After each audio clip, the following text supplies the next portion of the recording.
So we will be discussing measurement of power in three-phase AC circuits. उसमें भी specifically we are going to discuss a method called 2 wattmeter method. So before going into the details, थोड़ा सा हम अपने basics brush up करते हैं जो हमने सिंगल फेज एसी सर्किट्स और लैब में हमने पढ़ा था. हमने ये पढ़ा था कि if I have this single phase circuit, this is an AC source and I have one AC load. मैंने इसको एक ब्लैक बॉक्स बनाया बिकॉज आई डोंट नो कि इसका नेचर कैसा है. It can be resistive, it can be inductive और it can be capacitive, right? So this is an AC load. And when we connect the source to the load, then transfer of power takes place. और उसमें हमने पढ़ा था कि जो AC circuits में जो पावर होती है उसको हम क्लासिफाई कर देते हैं as active power and reactive power, right? तो पावर का वो वाला पार्ट जो एक्चुअल में कन्वर्ट हो रहा है किसी यूजफुल वर्क में, that is called active power. और जो पावर फ्लक्चुएट हो रही है between the source and the load, that is called reactive power. तो उसमें हमने जो फॉर्मूले जो हमने देखे थे वो हमने देखा था कि एक्टिव पावर जो है which is represented with capital P, that is given as VI cos phi. यहाँ पर जो capital V है, that is the RMS value of load voltage, जिसके लिए हम पावर को मेजर कर रहे हैं. और ये जो capital I है, that is the RMS value of load current. और क्योंकि लोड वोल्टेज और लोड करंट दोनों साइनसॉइडल हैं, तो उनके एक पॉसिबिलिटी है कि उनके बीच में एक एंगल का डिफरेंस होगा जिसको हम फेज डिफरेंस कहते हैं.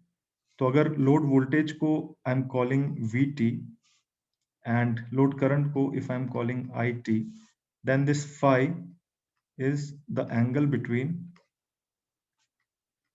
The load voltage and load current. So this is how we calculate power, and this specific value cos phi is known as power factor because this is determining the amount of power which gets converted into useful work, right? So we call it PF. तो यहां से हमें ये समझ में आता है कि अगर हमें इस पावर को मेजर करना हो, ये तो हमने कैलकुलेट किया इसको, अगर हमें मेजर करना हो तो we need to measure both the voltage and current simultaneously, क्योंकि उनके बीच में एक फेज एंगल है, राइट? सो अगर हम वोल्टेज को रेफरेंस मान रहे हैं, यानी कि उसका फेज एंगल मैं 0 एज्यूम कर रहा हूं, let us say this is the voltage V, तो करंट में लीड और lag the voltage, let us say this is the current.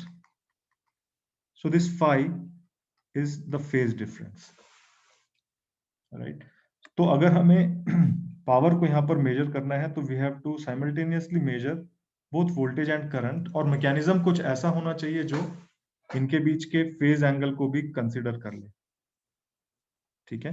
तो पावर मेजरमेंट के लिए जो हम मीटर यूज करते हैं, the meter which is used for power measurement is known as a watt meter. We call it a watt meter because active power is measured in watts, तो इसको हम watt meter कह रहे हैं. और जैसा मैंने कहा कि उसके पास कैपेसिटी होनी चाहिए वोल्टेज और करंट दोनों को मेजर करने की. तो इस वॉट मीटर में देयर आर 2 कॉइल्स. उनमें से एक कॉइल जो होती है वो करंट को मेजर करती है, उसे हम कहते हैं करंट कॉइल. और एक कॉइल होती है जो वोल्टेज को मेजर करती है, उसे हम कहते हैं प्रेशर कॉइल या voltage coil. So this is CC and this is PC. Naturally जो करंट कॉइल होगी वो सीरीज में लगी होगी, it has to measure current. और जो प्रेशर कॉइल होगी वो लोड के अक्रॉस पैरेलल में होगी because it has to measure the voltage. क्योंकि करंट कॉइल को हम series see both of them are coils, यानी कि वो एक इंडक्टिव नेचर की होनी चाहिए वैसे, है ना, क्योंकि वो कॉइल्स हैं. करंट कॉइल में क्या हो रहा है, the value is of resistance is very less. इसकी रेसिस्टेंस क्यों कम होगी, क्योंकि इसको हमने सीरीज में कनेक्ट करना है. पावर का लॉस जो है वो मिनिमम होना चाहिए and it should not alter the current which is being measured, right? सो यहाँ पर क्या होता है, इसकी जो रेसिस्टेंस होती है वो बहुत कम होती है। प्रेशर कॉइल को क्योंकि हम पैरेलल में कनेक्ट कर रहे हैं तो it should draw minimum amount of current, right. Minimum amount of current को ये ड्रॉ कर रहे, इसलिए जरूरी है कि इसकी रेसिस्टेंस बहुत हाई हो। सो यहाँ पर resistance is large. Now both of them are coils, लेकिन current and both of them have resistances also, लेकिन करंट कॉइल में जो इंडक्टिव पार्ट है वो डोमिनेट करता है, रेसिस्टिव पार्ट बहुत कम होता है, इसीलिए करंट कॉइल को हम सिर्फ एक इंडक्टर से रिप्रेजेंट करते हैं। करंट कॉइल का रेसिस्टेंस बहुत कम होता है, इसीलिए हम उसे एक इंडक्टर से शो कर रहे हैं। प्रेशर कॉइल भी अपने आप में एक इंडक्टर है, लेकिन उसका रेसिस्टेंस बहुत ज्यादा है as compare to the inductive influence, इसीलिए हम उसको एक रेसिस्टेंस के सिंबल से रिप्रेजेंट करते हैं, राइट। तो वॉट मीटर में ये जो रेसिस्टेंस का जो सिंबल मैं दिखा रहा हूं, ये कोई एक्चुअल में रेसिस्टेंस नहीं है, it is a coil which is being shown with the help of the symbol of a resistance because its resistive part is dominating over the inductive part, ठीक है। तो ये जो करंट कॉइल है naturally ये series में आएगी, और ये जो प्रेशर कॉइल है ये पैरेलल में आएगी। तो अगर ये कोई लोड है जिसकी मुझे पावर मेजर करनी है, और ये कोई सोर्स है जिससे ये पावर ड्रॉ कर रहा है, तो जो सर्किट बनेगा वो इस तरह से बनेगा। Current coil will be in series, ताकि जो लोड से करंट फ्लो हो रहा है it flows through the current coil. This pressure coil is in parallel, तो एक यहाँ पर कनेक्टेड है और एक यहाँ। अब आप बोलोगे प्रेशर कॉइल को मैंने इस तरह से क्यों नहीं कनेक्ट किया? वो मैंने इस तरह से नहीं किया, ये इक्विवेलेंट है, क्योंकि करंट कॉइल का रेसिस्टेंस ऑलरेडी बहुत कम है, right. So these 2 points are almost of the same potential. तो ये जो सिंबल है this represents a watt meter, और ये जो रीडिंग हमें देगा that will be of the active power which is being consumed by the load. तो यहां पर ये जो टर्मिनल्स हैं, actually this watt meter has got 4 terminals here.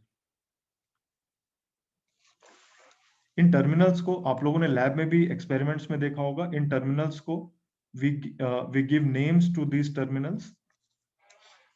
तो ये वाला जो टर्मिनल है जो लोड की तरफ कनेक्टेड है, we call it L.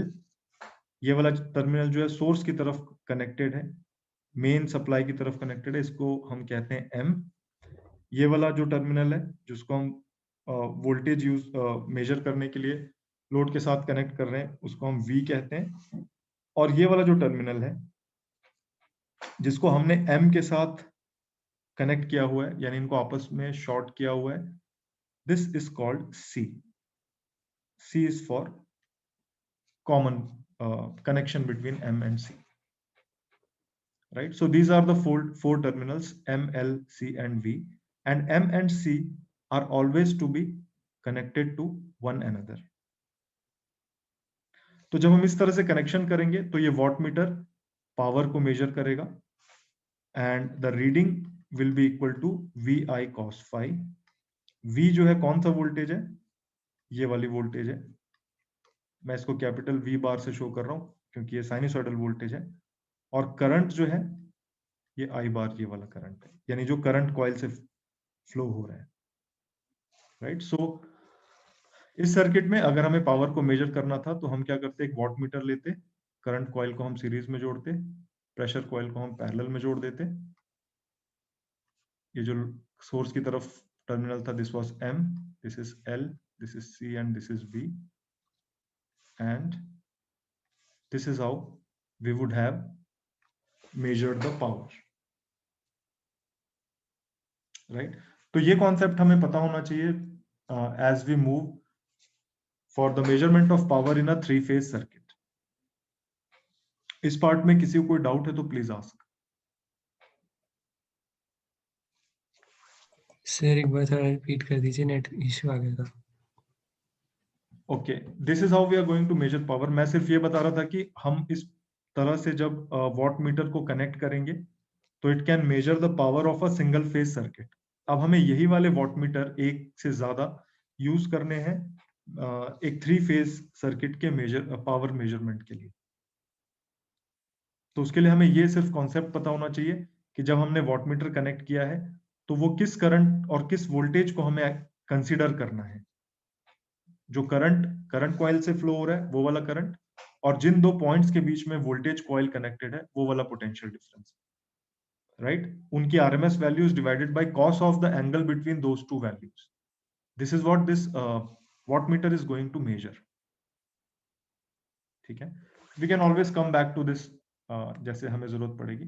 So now coming to three phase power,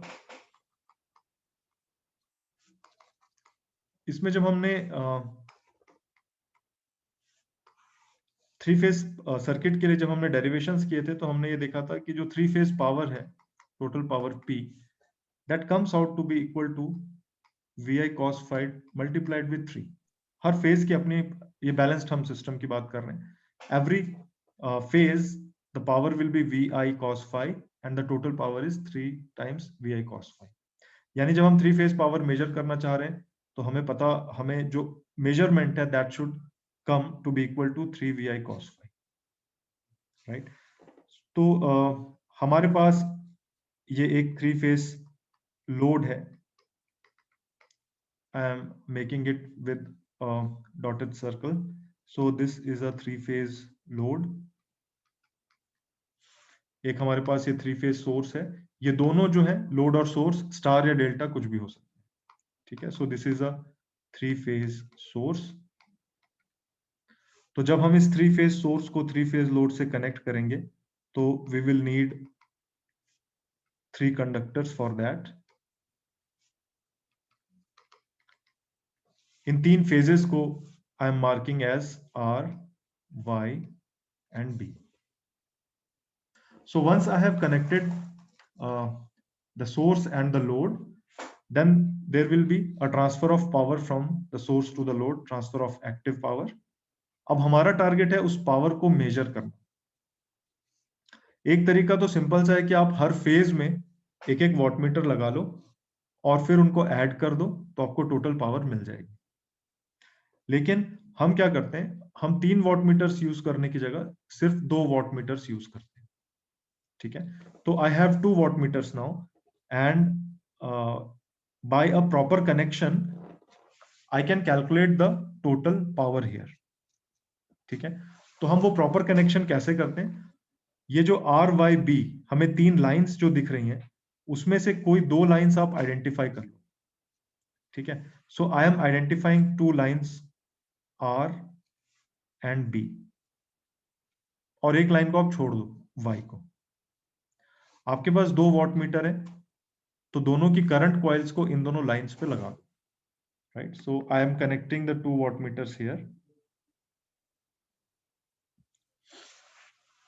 पहले वॉटमीटर की मैंने करंट कॉइल ली और उसको मैंने ये जो R वाली लाइन है वहां पर लगा दिया।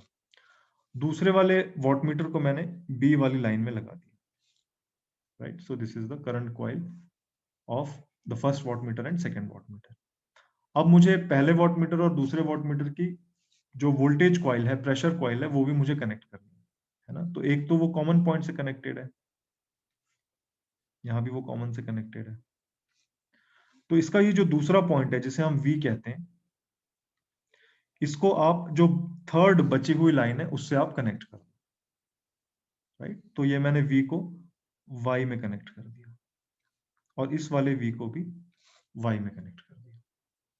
So now this wattmeter and this wattmeter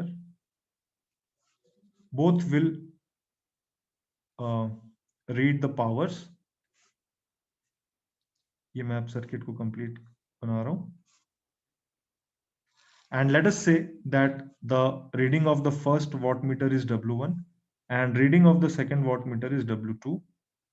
तो हम ये देखेंगे कि जब इन दोनों को हम ऐड कर देंगे W1 plus W2, that will come out to be equal to 3 VI cos phi irrespective of the nature of connection of the source and the load।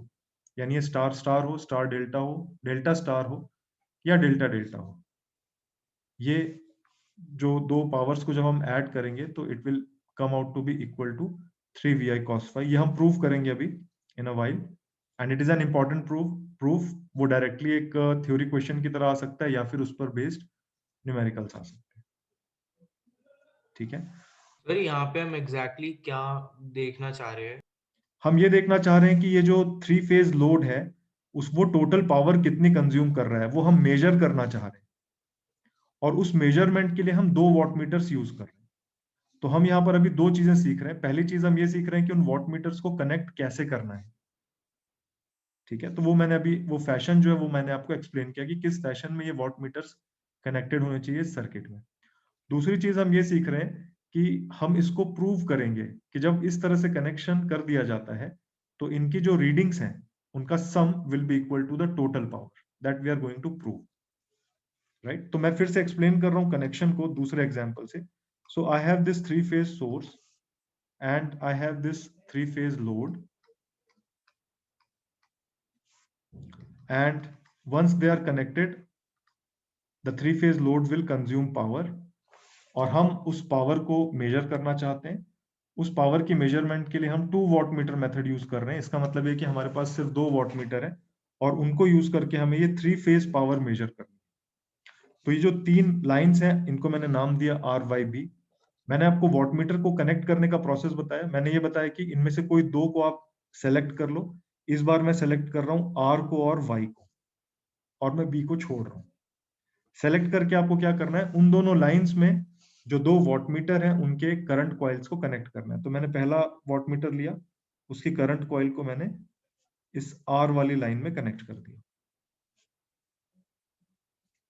दूसरा वॉट मीटर लिया मैंने, उसको मैंने Y वाली लाइन में connect कर दिया। ठीक है, तो ये तो हो गए इनके करंट कॉइल्स के कनेक्शन। अब इनकी रह गई ये कौन सी, वोल्टेज कॉइल। वोल्टेज कॉइल में एक पॉइंट तो कॉमन रहेगा और ये V वाला पॉइंट हमारे पास अवेलेबल है कनेक्शन करने के लिए। फिर मैंने आपको ये बताया था कि जिन 2 लाइंस में आपने करंट कॉइल को कनेक्ट किया है, जो थर्ड लाइन रह गई है उसमें इस वोल्टेज कॉइल को कनेक्ट कर दें। यानी पहले वॉट मीटर का जो V वाला पॉइंट है वो B पे कनेक्ट हो गया, दूसरे वाले का भी जो V वाला पॉइंट है वो B पे कनेक्ट हो गया। तो पहला वॉट मीटर एक रीडिंग देगा जिसकी वैल्यू W1 के बराबर है, दूसरा वॉट मीटर भी एक रीडिंग देगा जिसकी वैल्यू W2 के बराबर है। तो जब हम इनको ऐड करेंगे W1 plus W2, that will come out to be the total power which is being consumed by this 3 phase load, which is equal to 3 VI cos phi. So this is how you have to make the connections. Both the connections are right here. There is one more possibility where you can choose Y and B lines, right? And you can use R as your reference जहां पर हम voltage coils को connect करें। इस connection में कोई doubt हो तो please ask and then we will move forward to proving this. Sir RYB wires है हमारी। RYB फेजेस के नाम है, अलग अलग फेज है यहाँ पर, और they actually represent 3 colours, red, yellow and blue. Okay sir. इस पॉइंट पर मैं आऊंगा अभी, डोंट हैव टू वरी। ठीक है, तो हम प्रूफ पे चलते हैं। जिन्होंने पिछली क्लासेस अगर मिस करी हैं तो they will also get to know. So now I am taking an example. See, अभी हम क्या करने वाले हैं? We are going to prove something, right? We are going to prove that the sum of those 2 readings, यानी W1 plus W2 is equal to 3 VI cos phi. ठीक है, तो इसको प्रूव करने के लिए I am taking help of a star connected load. This proof is, अगर इसको प्रॉपरली हम प्रॉपर ढंग से हम करेंगे तो this is valid for a delta connection also. So I am taking a star connected load here.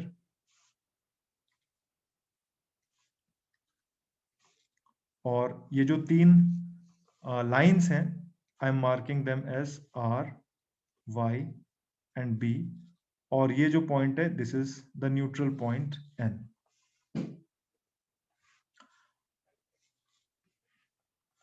अब यहां पर मैंने वॉट मीटर्स कनेक्ट किए। मैं इसमें सोर्स वाला पार्ट शो नहीं कर रहा हूं। तो पहला मैंने यहाँ पर जो फेजेस आइडेंटिफाई करें वो मैंने R और B को किया। तो मैंने ये 2 वॉट मीटर की करंट कॉइल्स जो है एक को मैंने आर फेज में कनेक्ट किया और एक को बी फेज में कनेक्ट कर दिया। फिर इनकी वोल्टेज कॉइल्स को मैंने जो बचा हुआ थर्ड है वहां पर कनेक्ट किया, विच इज वाई। ठीक है, and this part is connected to the source.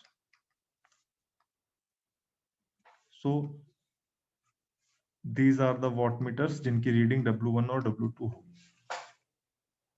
ठीक है, अब यहां पर देखें कि हमने जब ये वॉट मीटर सिंगल फेज में यूज किया था तब हमने देखा था कि जो ये वॉट मीटर जो रीड कर रहा है वो जो पावर को जो मेजर कर रहा है उसमें आई कौन सा करंट है जो करंट कॉइल से फ्लो हो रहा है, और वी कौन सा वोल्टेज है जो प्रेशर कॉइल जिन दो पॉइंट्स के बीच में कनेक्टेड है उनके बीच का पोटेंशियल डिफरेंस। सो यहां पर देखें, जो फर्स्ट वॉट मीटर से जो करंट फ्लो हो रहा है वो आर वाला करंट है जिसको मैं रिप्रेजेंट कर रहा हूं कैपिटल आई आर बार से। ये एक साइनसॉइडल करंट है इसलिए मैंने इसको एक फेजर से रिप्रेजेंट किया है, I R is a phasor. जो सेकेंड वॉट मीटर है वो जिस करंट को यूज कर रहा है वो बी में फ्लो हो रहा है। So I am showing that current as capital IB bar. Again it is a sinusoidal current और वो एक कॉम्प्लेक्स नंबर की तरह फेजर की तरह मैं शो कर रहा हूं। ठीक है, जो पहले वॉट मीटर का वोल्टेज कॉइल है, जो प्रेशर कॉइल है, उसको देखें, that is connected between R and Y. यानी ये कौन सा पोटेंशियल डिफरेंस मेजर कर रहा है? आर और वाई के बीच का पोटेंशियल डिफरेंस मेजर कर रहा है। तो ये वाला potential difference I am showing it here as a phasor, and this potential difference is VRY bar. It is a complex number, it is a sinusoidal quantity. मैंने RY को किस तरह से लिया है? मैंने इस तरह से लिया है कि ये जो पोटेंशियल कॉइल है इसका कॉम वाला पॉइंट जो है वो R में कनेक्टेड है, और V वाला जो पॉइंट है, this V and this is C, V is connected to this line Y। ठीक है, तो इसके हिसाब से मैंने इसको मार्क किया है एज VRY। जो दूसरा वॉट मीटर है उसकी भी आप पोटेंशियल कॉइल को देखें कि वो किस वोल्टेज को मेजर कर रहा है। देखिए उसका कॉम वाला जो पॉइंट है that is connected to B, और ये जो वी वाला पॉइंट है that is connected to Y. तो जैसे मैंने जो कन्वेंशन यहाँ फॉलो किया था उसी के हिसाब से मैं यहाँ भी लिख देता हूँ, I am placing this arrow head at B, क्योंकि ये कॉमन वाला पॉइंट बी लाइन में है, और टेल जो है उसको मैंने वाई पे कनेक्ट किया, वाई पे शो किया, and I'm calling this potential difference as VBY, right? So the voltage measured by W1 is VRY, the voltage measured by this wattmeter W2 is VBY, और उनके करंट्स जो respective हैं they are IR and IB। तो जो पहला watt meter की जो reading होगी उसकी वैल्यू अगर W1 है तो वो क्या होगा? RMS वैल्यू ऑफ VRY है ना, VI cos phi होता है, तो RMS value of VRY multiplied with RMS value of IR जो उसके थ्रू करंट है, multiplied with cos of angle between VRY and IR। इसी तरह से W1 की भी हमें रीडिंग हमें मालूम है क्या फॉर्मूला उसमें यूज होना है, and we can calculate those values. तो हमारे लिए चैलेंज है VRY और IR के बीच का एंगल क्या है। RMS वैल्यू तो हमें पता है कि लाइन वोल्टेजेस है, इनको हम कैपिटल V ले लेंगे, और RMS वैल्यू ऑफ करंट को हम I ले लेंगे, but we don't know the angle between them, right? तो अब देखो मैं क्या कर रहा हूं, थोड़ा सा यहाँ पर ट्राई टू फोकस। मैं यहाँ पर ना पहले फेज वोल्टेजेस को डिफाइन कर दे रहा हूं। ठीक है, ये स्टार कनेक्शन है, यहाँ पर 3 फेज वोल्टेजेस हैं। एक फेज वोल्टेज R और N के बीच में है, आई एम कॉलिंग इट VRN। एक फेज वोल्टेज Y और N के बीच में है, आई एम कॉलिंग इट VYN। और एक फेज वोल्टेज B और N के बीच में है, आई एम कॉलिंग इट VBN। ये फेज वोल्टेजेस हैं। 3 फेज सिस्टम वाली क्लास जिन्होंने मिस करी है वो बस ये याद रखें कि ये जो 3 वोल्टेजेस हैं ये इस तरह की हैं कि उनकी आरएमएस वैल्यू सेम है, कैपिटल वी, उनके जो एंगुलर फ्रीक्वेंसी है वो सेम है, बस डिफरेंट है उनके फेज एंगल्स। तो Rn का अगर फेज एंगल 0 डिग्रीज है तो Yn का जो फेज एंगल है वो -120 डिग्रीज है। It is lagging behind this voltage Rn by an angle of 20 degrees, और Bn जो है वो इससे फर्दर 120 डिग्रीज लैग कर रहा है, और वो हमने देखा था कि that is as good as +120 degree, right. सो ये 3 वोल्टेजेस हैं।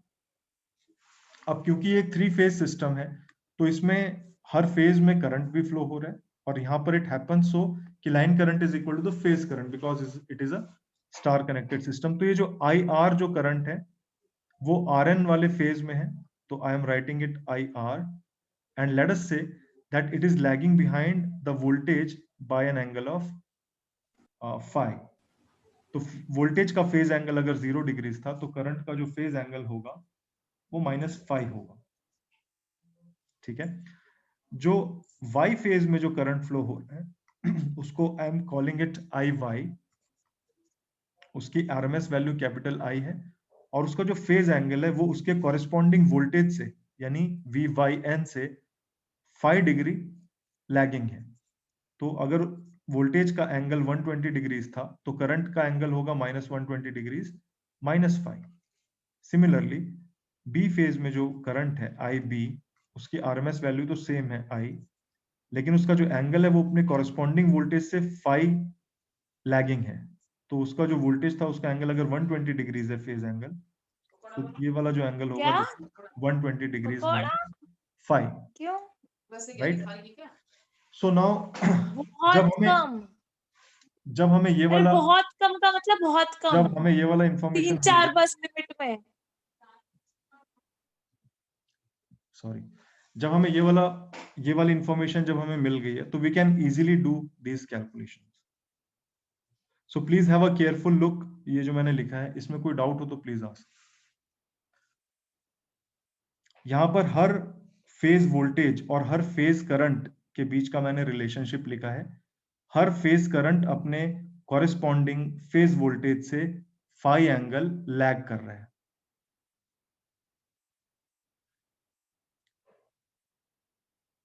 This is all you need to understand here. उसके बाद का जो मैथ्स है that is very very simple.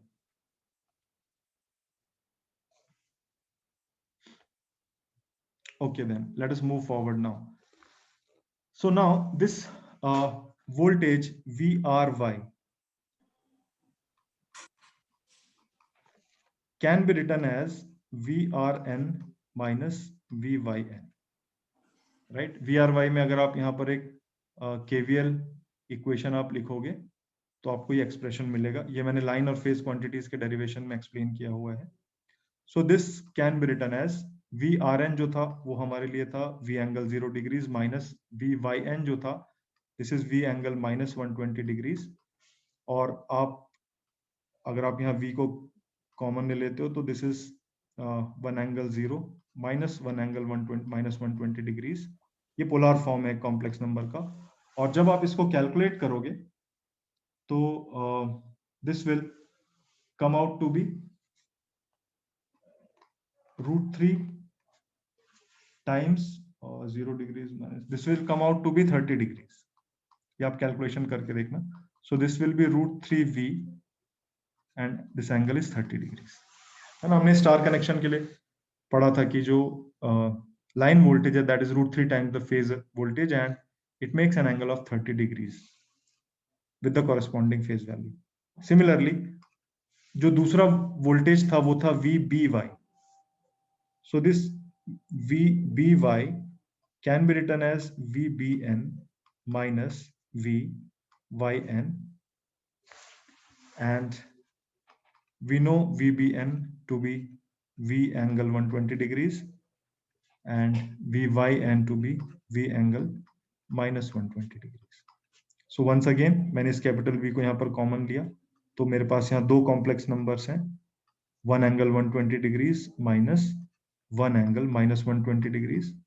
आप इनको सॉल्व करोगे और जो रिजल्टिंग कॉम्प्लेक्स नंबर है उसको पोलर फॉर्म में अगर आप रिप्रेजेंट करोगे तो it will come out to be √3 and 121. This will be angle 90 degrees, right? So this will be a complex number with magnitude √3 times V and the value of argument as 90 degrees. तो हमें ये दो voltages पता लग गए हैं, हमें currents पता है ऑलरेडी यहाँ पर, so we can easily calculate the power which are being measured by the wattmeters, right? So I am coming to calculate these powers. So now we are considering the case of wattmeter 1. wattmeter 1 जो है वो active power major कर रहे हैं, right? जो total power है जिसे हम अपरेंट पावर कहते हैं, that is a complex number, I am calling it S1. तो wattmeter 1 जो पावर मेजर कर रहा है W1, that is the real part of this complex power S1. ये कॉम्प्लेक्स पावर क्या होती है ये भी हम डिस्कस कर चुके हैं. Corresponding voltage phasor multiplied with corresponding current phasor का कॉन्जुगेट, राइट? तो वोल्टेज फेजर जो W1 से एसोसिएटेड है that is VRY, this is VRY. और जो करंट फेजर जो W1 से एसोसिएटेड है that is IR here, so this is IR. VRY अभी मैंने डिराइव किया है, that comes out to be √3V angle 30 degrees. So VRY is √3 times V and this angle is 30 degrees. जो current phasor है associated वो IR है. IR जो है वो I angle -5 है, so this is I angle -5.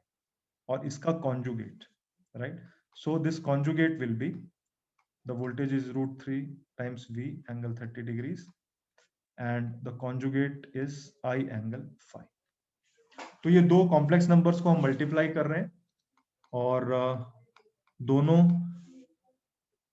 अपने पोलर फॉर्म्स में हैं, तो जो इनके मैग्नीट्यूड्स हैं वो डायरेक्टली मल्टीप्लाई हो जाएंगे, यानी √3V टाइम्स I, और इनके जो आर्गुमेंट्स है वो ऐड हो जाएंगे. So this angle will be 30 degrees plus 5. ये एक कॉम्प्लेक्स नंबर का पोलर फॉर्म है, राइट? तो इसका रेक्टेंगुलर फॉर्म जो होगा वो क्या होगा, √3VI cos of this angle यानी cos of 30 degrees plus 5 plus J √3VI sin of 30 degrees plus 5. मैंने इसको एक्सपेंड क्यों किया? क्योंकि मेरा इंटरेस्ट सिर्फ इसके रियल पार्ट में है. इसका जो इमेजिनरी पार्ट है वो रिएक्टिव पावर को शो कर रहा है, मेरा इंटरेस्ट जो है सिर्फ रियल पार्ट में है. तो जो W1 की रीडिंग होगी that will be equal to the real part of this apparent power and that comes out to be √3VI cos of 30 degrees plus 5. यही वाली प्रोसेस मैं फटाफट से इसके लिए भी करता हूं for wattmeter 2.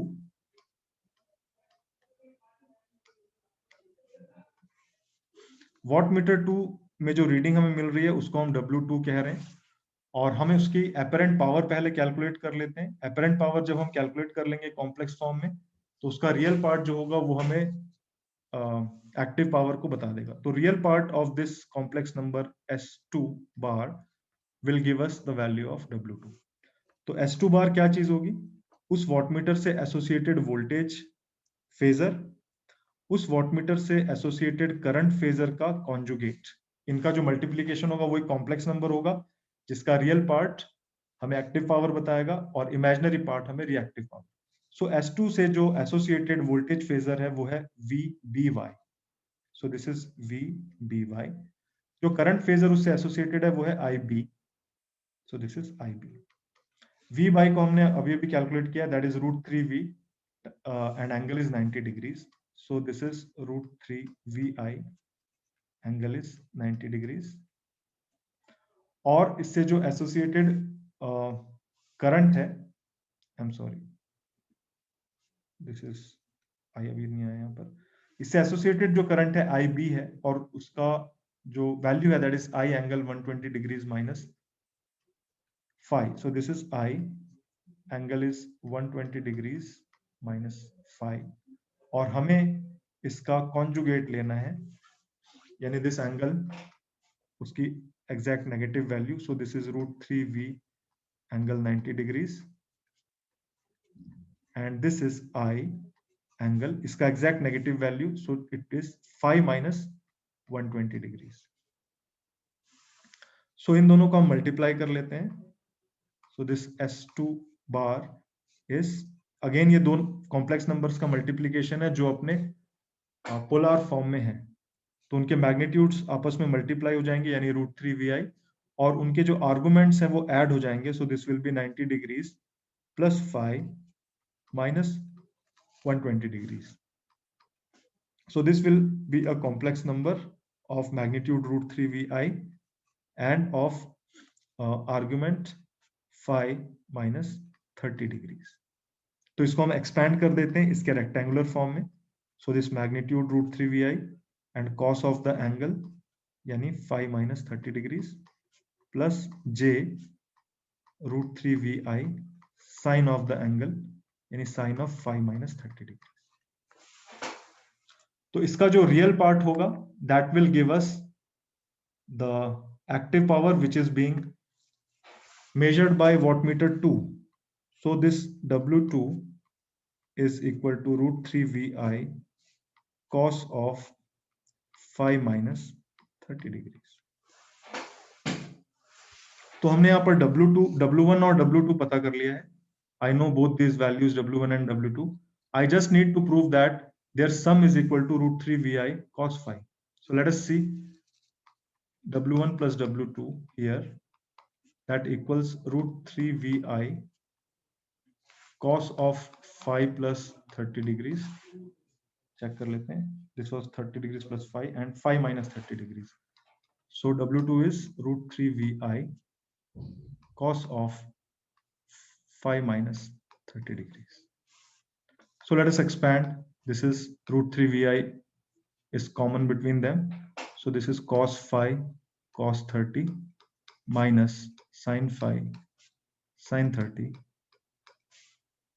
plus cos 5 cos 30 degrees plus sin 5 sin 30 degrees. तो ये साइन वाली टर्म्स जो है वो यहां से कैंसल आउट हो जाएंगी। So we have √3vi 2 times cos 5 cos 30 degrees and this cos 30 is √3 by 2, so this is equal to 3vi cos 5. So this is an important proof. This W1 plus W2 comes out to be 3vi cos 5 which is the total power. तो हम सिर्फ 2 wattmeter use करके we can calculate the total power which is being consumed by the load. बहुत सारी books में जब आप पढ़ोगे तो बहुत सारी बुक्स में ये कॉम्प्लेक्स नंबर्स के टर्म्स में ये प्रूफ नहीं है, ये सिर्फ फेजर डायग्राम की हेल्प से किया गया। That is also well accepted और स्टूडेंट्स को कई बार वो इजी भी लगता है, बट आई बिलीव ये कॉम्प्लेक्स नंबर अप्रोच ज्यादा लॉजिकल है, ज्यादा फ्लेक्सिबिलिटी हमें देता है for solving the numericals. So I prefer to do the proof this way. इसमें कोई डाउट हो तो प्लीज आस्क। इसमें एक पार्ट थोड़ा सा और रह गया है which will take 1 minute, but अगर आपको इसमें कोई डाउट है तो please ask. Sir S1 S2 निकालते हुए हमने करंट का कॉन्जुगेट क्यों लिया है? Okay, that I will explain. और कोई डाउट? ठीक है, इसमें बस एक छोटा सा पार्ट मैं कर लेता हूं, then I will explain this point. तो अभी हमने देखा कि हम 2 वॉटमीटर मेथड यूज करके 2 वॉटमीटर मेथड यूज करके हम क्या कर रहे हैं, एक्टिव पावर कैलकुलेट कर ले रहे हैं। ठीक है, अगर हम फेज एंगल कैलकुलेट करना चाहें in each phase, her phase में जो वोल्टेज है और जो करंट है उनके बीच में एक फेज डिफरेंस है, राइट? वो फेज डिफरेंस हम डायरेक्टली मेजर नहीं कर रहे हैं, हम तो सिर्फ पावर का मेजरमेंट कर रहे हैं, लेकिन हम उसी पावर के मेजरमेंट से we can calculate the phase difference also. वो हम कैसे करेंगे? हम क्या करेंगे, let us call this as equation number 1। हम क्या करते हैं, इनका डिफरेंस भी ले लेते हैं। पहले तो मैंने ऐड किया था, मैं डिफरेंस भी ले लेता हूँ। जब मैं डिफरेंस लूंगा तो आप यहाँ पर देखें, this will B minus cos 5 cos 30 minus sin 5 sin 30, right? So cos terms will get cancelled और हमें यहाँ पर मिलेगा minus 2 sin 5 sin 30, right? Sin 30 is 1 by 2, so this term will be equal to root 3 vi sin 5, which implies that अगर मैं इस minus sign को यहाँ से एलिमिनेट कर दूं तो I have W2 minus W1 and that is equal to root 3 vi sin 5. Let us call this as equation 2. तो अगर हम equation 1 और equation 2 का रेशियो ले लें तो वहां से ये vi वाली टर्म्स चली जाएंगी और हमें सिर्फ एंगल वाली टर्म्स मिलेंगी, right? So what I am doing is I am dividing this equation number 2 with equation number 1.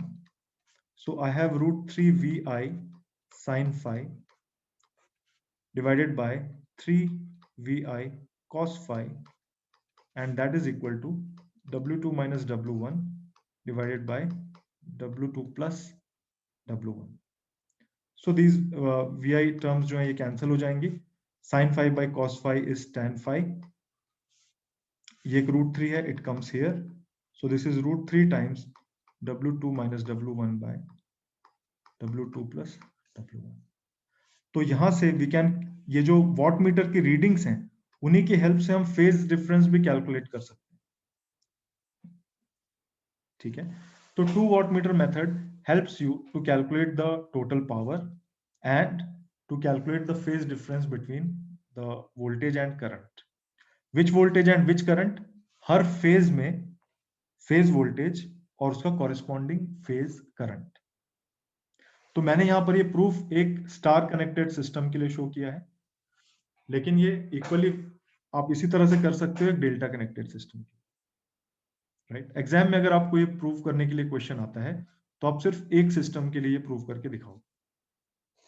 Most of the times इसमें हमें न्यूमेरिकल्स आते हैं जहां पर W1 और W2 हमें पता होता है और हमें टोटल पावर और पावर फैक्टर एंगल जो होता है उसकी वैल्यूज कैलकुलेट करनी होती है. अब जो एक क्वेश्चन था कि why do we take the conjugate, I am coming to that part here. तो हमारे लिए जो पावर था that was vi cos phi, और let us say that this voltage is Vm sin omega t. इसका मैं फेज एंगल 0 एज्यूम कर रहा हूं और करंट को मैं एज्यूम कर रहा हूं Im sin omega t minus phi, ठीक है? यानी कि वोल्टेज से करंट लैग कर रहा है by an angle of phi. तो अगर ये एक इंडक्टर है, एक इंडक्टिव लोड है, तो फाई एंगल पॉजिटिव होगा, और कैपेसिटिव लोड है तो फाई एंगल नेगेटिव होगा, क्योंकि कैपेसिटिव लोड में current leads the voltage, right? तो ऑलरेडी मैंने एक माइनस साइन लिखा हुआ है, तो मुझे फाई को नेगेटिव वैल्यू लेनी पड़ेगी, ठीक है? तो यहाँ पर पावर का एक्सप्रेशन मुझे मालूम है. अब देखो यहाँ पर जो वोल्टेज फेजर होगा उसको मैं कहूंगा V bar, and that will be equal to capital V angle 0 degrees. Capital V is the RMS value of the voltage, यानी Vm बाय रूट 2. जो करंट होगा यहाँ पर I will call it capital I bar, it is a complex number. उसका जो magnitude होगा वो capital I है, और फेज एंगल जो होगा वो है -5. And here capital I is RMS value of the current, that is Im by root 2. अब अगर मैं इनको मल्टीप्लाई कर दूं ये दो कॉम्प्लेक्स नंबर्स को, तो मुझे एक थर्ड कॉम्प्लेक्स नंबर मिलेगा जो कि कॉम्प्लेक्स पावर है, ठीक है? ये माइनस और प्लस फाइव आपने रैंडमली लिए, प्लस भी ले सकते हैं ना फाइव? आप इसको प्लस भी ले सकते हो, मतलब हाँ, okay sir. But five can have both the values. मतलब फाइव की पॉजिटिव वैल्यूज भी हो सकती है जैसे कि 20 डिग्रीज, फाइव की नेगेटिव वैल्यू भी हो सकती है जैसे कि -20 डिग्रीज, ठीक है? अगर फाइव की वैल्यू नेगेटिव है, -20 डिग्रीज है, तो ये करंट क्या हो जाएगा? Im sin omega t plus 20 degrees, यानी कि वो कैपेसिटिव लोड को इंडिकेट करेगा, ठीक है? तो जब मैं V और I को यहाँ पर मल्टीप्लाई करूंगा ये दो कॉम्प्लेक्स नंबर्स को, तो मुझे एक नया कॉम्प्लेक्स नंबर मिलेगा जिसको हम एपरेंट पावर कहते हैं, S बार. लेकिन हम क्या करते हैं, आई को ना लेकर आई के कॉन्जुगेट को यहां पर लेते हैं। तो अगर आपके पास कोई कॉम्प्लेक्स नंबर है z bar which is equal to r angle theta, है ना, जो उसकी पोलर फॉर्म है, तो इसका जो कॉन्जुगेट होगा वो क्या होगा, r angle minus theta, sorry theta, r angle minus theta. तो यहां पर अगर मान लो, पहले मैं कॉन्जुगेट लेकर करता हूं जो हम एक्चुअली में हम करते हैं। So this will be v angle 0 degrees multiplied with i angle, I का एंगल -5 था, उसका कॉन्जुगेट जो हो गया वो +5। तो इनके मैग्नीट्यूड्स मल्टीप्लाई हो गए यानी vi, और इनके आर्गुमेंट्स ऐड हो गए यानी phi। अब now this is also a complex number, तो ये क्या हो जाएगा, vi cos phi plus vi sin phi into j, right, here j is root of -1। तो अब ये देखें, ये जो s बार जो हमें मिल रहा है इसका एक रियल पार्ट है, सॉरी एक रियल पार्ट है vi cos phi जो एक्टिव पावर है जिसे हम p कह रहे हैं, और एक vi sin phi है जो रिएक्टिव पार्ट है, रिएक्टिव पावर है, उसको हम q कह रहे हैं, ठीक है, और s का जो मैग्नीट्यूड है उसको हम एपरेंट पावर कहते हैं। तो कॉन्जुगेट से जब हम मल्टीप्लाई कर रहे हैं तो हमें इस तरह से मिल रहा है। मान लो मैंने कॉन्जुगेट नहीं किया होता तो ये मुझे मिलता v angle 0 multiplied with i angle -5। So this would have been vi -5, और इसको जब हम एक्सपेंड करते तो हमें मिलता vi cos phi minus j times vi sin phi, right. तो एक्टिव पावर तो अभी भी सेम आ रही है, रिएक्टिव पार्ट में आप देखो माइनस साइन आ रहा है यहाँ पर। तो नॉर्मली अगर आप देखो, अगर आप फाई की वैल्यू को अगर आप पॉजिटिव लेते हो, लेट अस से फाई इज 30 डिग्री, फाई अगर 30 डिग्री है तो लोड क्या हुआ, इंडक्टिव लोड हो गया। इंडक्टिव लोड होगा तो ये वाला जो एक्सप्रेशन है ये आपका क्या हो जाएगा, V I root 3/2। Active power से तो अभी हम देख नहीं रहे, रिएक्टिव पावर जो हो जाएगा वो vi/2 हो जाएगा। रिएक्टिव पावर नेगेटिव आ रहा है, ठीक है। तो जो पावर सिस्टम इंजीनियरिंग है ये सिर्फ एक कन्वेंशन है, कॉन्जुगेट लगाना इज जस्ट अ कन्वेंशन, उसका मैं अब आपको रीजन बता रहा हूँ। जो पावर सिस्टम इंजीनियरिंग है उसमें हम मेनली पावर के टर्म्स में बात करते हैं। तो हम हमारी जो टर्मिनोलॉजी है उसमें हम ये कहते हैं कि जो इंडक्टर होता है इट रिक्वायर्स रिएक्टिव पावर, और जो कैपेसिटर होता है इट सप्लाइज रिएक्टिव पावर। ये सिर्फ इंडक्टर और कैपेसिटर के अपोजिट नेचर को इंडिकेट करने के लिए होता है। अपोजिट नेचर क्या है, इंडक्टर में current lags behind the voltage और कैपेसिटर में करंट लीड्स द वोल्टेज। तो पावर के टर्म्स में हम क्या कहते हैं, हम कहते हैं कि इंडक्टर रिक्वायर्स रिएक्टिव पावर और कैपेसिटर सप्लाइज रिएक्टिव पावर, ठीक है। तो अगर अब इंडक्टर का रिएक्टिव पावर नेगेटिव आएगा तो इसका मतलब ये हो गया कि इंडक्टर तो रिएक्टिव पावर सप्लाई कर रहे हैं, जो हमारे नॉर्मल कन्वेंशन से उल्टा है। इसलिए हम क्या करते हैं, इसका कॉन्जुगेट ले लेते हैं। अब ये +5 हो जाता है और यहाँ पर जो पावर आएगी वो प्लस हो जाएगी, ठीक है। तो पावर, रिएक्टिव पावर की वैल्यू पॉजिटिव है, मतलब it is consuming reactive power, जो इंडक्टर के लिए हमारा convention. That is why reactive power मतलब apparent पावर में when we calculate it in terms of complex number we take its conjugate and not the exact complex number as it is। Sir अगर 5 positive है, हाँ, 5 positive वाले case की मैंने बात करी थी अभी। अच्छा, अगर आप कह रहे हो 5 की वैल्यू जो है वो नेगेटिव, यस सर, मतलब कॉन्जुगेट लेके वो नेगेटिव आ गई। हाँ, अब मान लो आप कैपेसिटिव है, ठीक है, लोड Yes, कैपेसिटिव है, तो मैंने जो यहाँ पर लिया था ओमेगा टी -5, तो yes, 5 की sir. वैल्यू यहाँ पर क्या है, लेट अस से 5 की वैल्यू -60 डिग्री, तो करंट कितना हो जाएगा, अब I am sine omega T plus 60 degree, है ना। और ये होना भी चाहिए क्योंकि कैपेसिटर में क्या होगा, करंट लीड करता है। तो मैंने आपको कन्वेंशन क्या बताया, हमारा कन्वेंशन है कि कैपेसिटर सप्लाइज रिएक्टिव पावर, यानी यहाँ पर आप जब कैलकुलेशन करें तो रिएक्टिव पावर की वैल्यू नेगेटिव आनी चाहिए, right. It is not consuming reactive power, it is supplying reactive power. तो ये भी तभी फुलफिल होगा जब आप कॉन्जुगेट लेंगे। अगर आप Excuse me, sir. कॉन्जुगेट, हाँ जी, सर हमारी नेक्स्ट क्लास स्टार्ट हो गई है। या you can please leave. Okay sir.